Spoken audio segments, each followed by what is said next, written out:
Back here on WICR on live365.com or on Ustream.com. Just search WICR. It's the BS Report.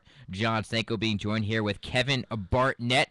And before we close the show this evening, Kevin Bartnett's got to talk NFL free agency. He's got to have his NFL. He's upset the NFL draft is so far away.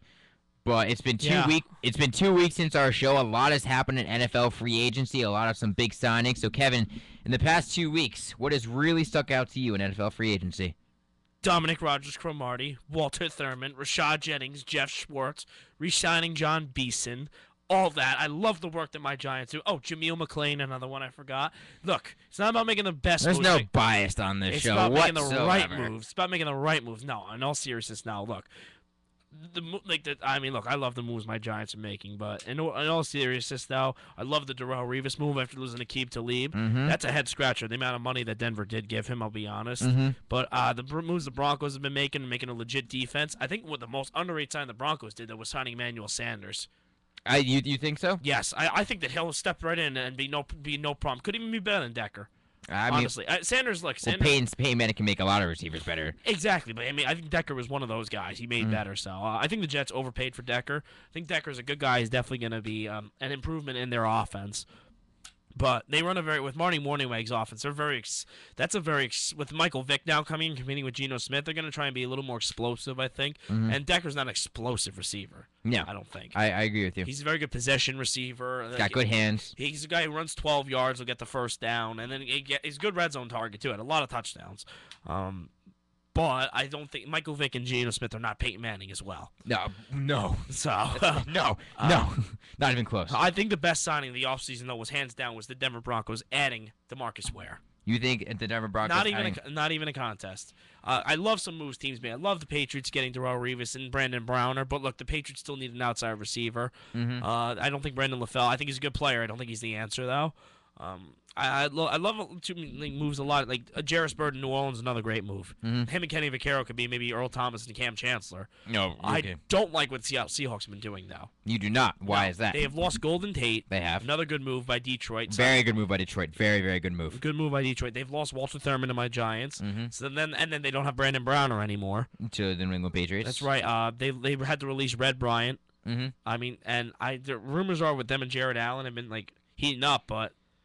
Jared Allen, it was reported that he signed there, and he's like, no, I didn't sign there. I went there to talk, and then nothing's happened since. It's huge that they re-signed Michael Bennett. That was a huge move yes. for them, but they've lost a lot of players. But granted, I do believe in them because Pete Carroll's done wonders for them. Through the draft, they'll do fine, I think.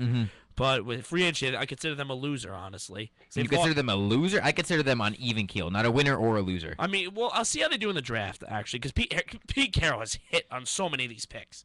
Sherman, Earl Thomas being a first-round pick, Cam Chancellor in the fourth round. They hit on a lot of these picks, so I would expect that. But free agency-wise, I don't think they've done enough. Okay. Look, they don't have who do they have now play wide receiver? They have Percy Harvin, but he will not play a full season. Golden Tate was their only real reliable receiver last year. He's gone. And they cut Sidney Rice. Sidney Rice is gone. Yep. So they don't really have a legit wide receiver besides Percy Harvin. I don't think they have Zach Miller anymore, the tight end. I'm not sure if they do. Who not a bad player, was quite reliable though. I'm looking at a lot the list of free agents. The Oakland Raiders stealing my Justin Tuck, and then they acquired Matt Schaub. And James Jones, so I think that they're going to be a little bit better maybe than they were last year. I think they made a mistake choosing McFadden over Rashad Jennings. I agree with you completely. Thank you there, Raiders, very much. But no, more so, a lot of these Seahawks are going to Jacksonville now also. I see at least 3 different Seahawks because Gus Bradley was the former Seattle defensive coordinator, so Tampa Bay is bringing in a lot of guys, Alteron Werner. They had so much money, so they had to bring in some people. Michael Johnson. What do you think of Antonio Cromartie going to Arizona? I don't know how much that actually does for their team. I think it makes them better. He's a good guy to play opposite Patrick Peterson, who's a stud. Yeah. Patrick Peterson, one of the best lockdown corners in the NFL. I was not expecting that at all. That got that update from ESPN. I was like, wow. I was not even thinking Arizona was on the radar, but obviously. Bruce Arians is doing a lot of good things with them. Agreed. So, they came very close to the playoffs last year. No one expected 10-6 last year. So, I think that they're definitely building on something there. They got to keep Fitzgerald. Carson Palmer, I don't buy him at all. But no, neither do I. Let's see what they do with the draft, too. They're going to have their first-round pick will actually play this year, Jonathan Cooper. Oh, really? The guard who was the 7th overall pick. Why are you taking a guard 7 overall? Good player. So I'm looking at other lists of other guys here that are like there's not many great guys still available. Like I said, I love the Emmanuel Sanders signing for Denver. Though. I agree with you. I think it's a good signing. I'm not buying into it as much as other people are, because I mean we'll see how he plays with as much talent around him. Because he was kind of the number one target in Pittsburgh. It was him. He was the guy. But you have so much talent around Peyton Manning and other receivers, Demaryius Thomas. You have good running backs as well. I wouldn't really say Sanders was the guy. As to Antonio Brown is more the guy. I mean, I consider them one too. I consider them on equal playing fields. Well, I'm only saying this because I'm biased. Because Brown was my fantasy guy. Okay, well there you go. Brown, first player in NFL history, have 5 catches and 50 yards in every single game this year. There you go. That's really impressive. I think. Other small moves that I think that can make a huge difference. I actually just saw Cleveland Browns making a lot of moves. They are making good moves. Well, I mean, they are a quarterback away from being a good team. Dante, they have a lot of talent as it is. They had a lot of talent. Exactly. They are a quarterback away from being a good team. I like they need a quarterback. I like the Ben Tate addition for them, and then they got Dante Whitner and Carlos Dansby. Mm-hmm. I agree with you. I really think that if they get a quarterback, they can compete in that division because that division is not that strong. Yeah, it's really not. I mean, Steve Smith to the Ravens, another good. I think that is a great signing for the Ravens. Steve Smith fits the mold of the Ravens so well. If Ray Rice has a bounce back year, that's a good signing for them. Very, very good signing. I mean, they have work to do on the defensive end, I think, still too. But with the Ravens, you can never count them out. With the Ravens, I just saw a move that I would really like. Oh, no, I didn't see it on here, but they came in my head when the 49ers lost Dante Whitner. I thought they made a great veteran signing, and Antoine Bethea. I agree with you. Long-time Indianapolis Colts. Very Colt. Consistent safety throughout his whole career. He'll be a great mentor to the rising star Eric Reed. Eric Reed is a rising star. I agree with you. That was a very good signing. I want to get your impressions on Maurice Jones-Drew. He's probably the only decent running back left in free agency. He's visited the Pittsburgh Steelers, the New York Jets, the New England Patriots, and the Miami Dolphins. I want to get your take on which of those 4 teams you think he'd be best fit for. Actually, of all the teams, I think he's going to want to win. If you want to win, you go to New England or Pittsburgh. Yes. But I think with scheme-wise, where he actually fits best is Miami. You think he fits best in Miami? Because, they already have a nice speed back in Lamar Miller. Well, he did nothing last year. He was a bust. Well, he had some good games. I drafted him in fantasy. He was a bust. He had some good games last year. Okay, Daniel Thomas. Daniel Thomas, I do not buy whatsoever. Uh-huh. I think with the Lamar Miller's speed, and then you have he'll be like the Lightning, and you bring in a Thunder guy like Maurice Jones-Drew. That's a good scheme right there. Ryan Tannehill, he's steadily getting better. Ryan Tannehill, they got good receivers in Hartline and Mike Wallace. Charles Clay emerges a very good tight end last year. Yes. I think they made a signing with Brandon Albert on the offensive line to repair that. Whatever is going on with that offensive line down there, because Lord knows what's going on. We'll see what happens with that. They've always had, even recently, they've always had a good defense. Mm-hmm. I mean, they lost Paul Salai, which is a huge loss for them. I think that's a huge loss. That interior run game, he was very good for that, and that's not going to be as strong. Paul Salai signing with Atlanta.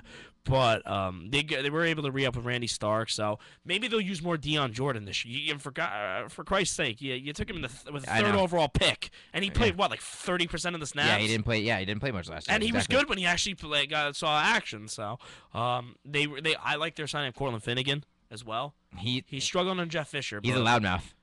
You want to see the thing with Cortland Finnegan is if you watch E60 on him, he has a heart of gold off the field. Does he really? He's that once he gets in between the sidelines, he's just that type of guy. He said on the first thing on the E60 thing on Cortland Finnegan was the names people call him. He says he actually likes it, but he says he was taught when he played football to get the other teams had off the field. He's a great guy though. Wow, I'm telling you, you say wow, read the thing on Manhattan, watch the E60 on Cortland Finnegan. I will.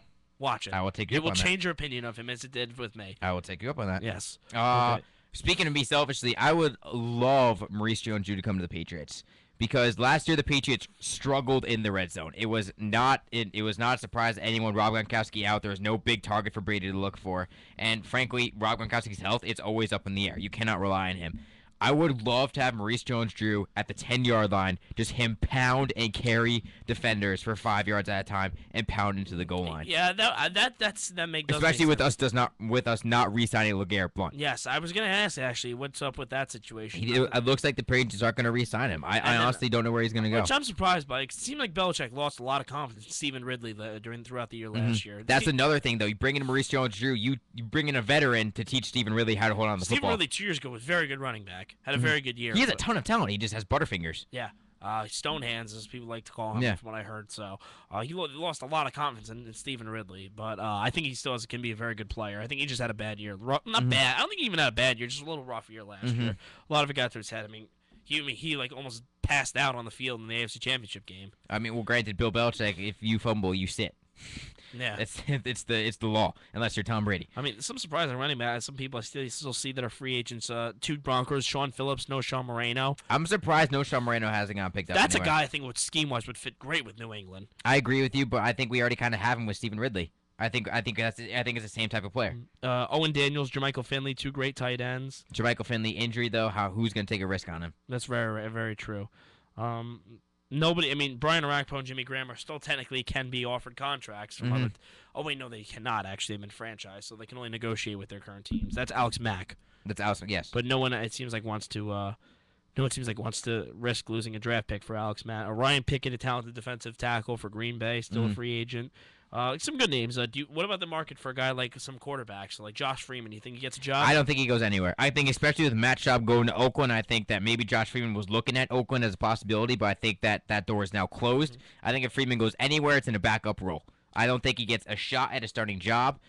Just like Mark Sanchez, he's going to sign, I think, back up with Philadelphia is what it looks like. He's not going to get a shot I at a heard the starting Giants job. are interested in him actually as a backup, Really? which I would not like because I really think they should try and develop Ryan Nassib.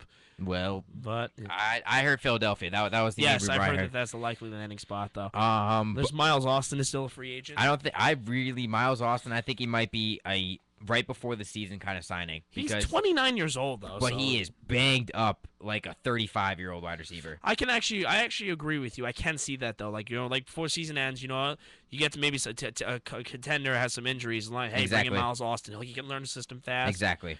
He'll be rested. So I actually, I like your thinking there, Stanko. I like that a lot. Sometimes I have good Yeah, ideas. It happens from time to time. Sometimes. It happens yes. from time to time. Keyword, sometimes. Yeah. No. Before we go though, the big signing was Michael Vick. It was signed by the New York Jets to compete for the starting job with Geno Smith. And before we go, I gotta get your idea on: do you think it's going to be a competition? And if so, who do you think wins it, Geno Smith or Michael Vick? Do I think it would be a competition? No, because I think Michael Vick is going to be the starting quarterback for the New You York think Jets. Michael Vick's going to be starting quarterback?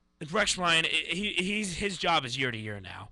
So I don't think he wants to rely on Geno Smith to try and help him keep his job. I think he needs to put some. Like, first off, I think he should have gotten a 3-year extension with how well he coached last year. The Jets, The New York Jets should overachieved. should not have been 8-8. No way. They Should not have been 8. They should have been 4-12 probably. Yes. I think that would have been more reasonable. And Rex Ryan deserves a ton of credit for. He was a good last year. I thought it was even better than maybe possibly the AFC Championship games. He took his teams to because those teams had talent on them. This team had no talent whatsoever. But he's doing really well with guys like Sheldon Richardson. I think D. Milliner can develop into a really good cornerback. He showed potential towards the end last year.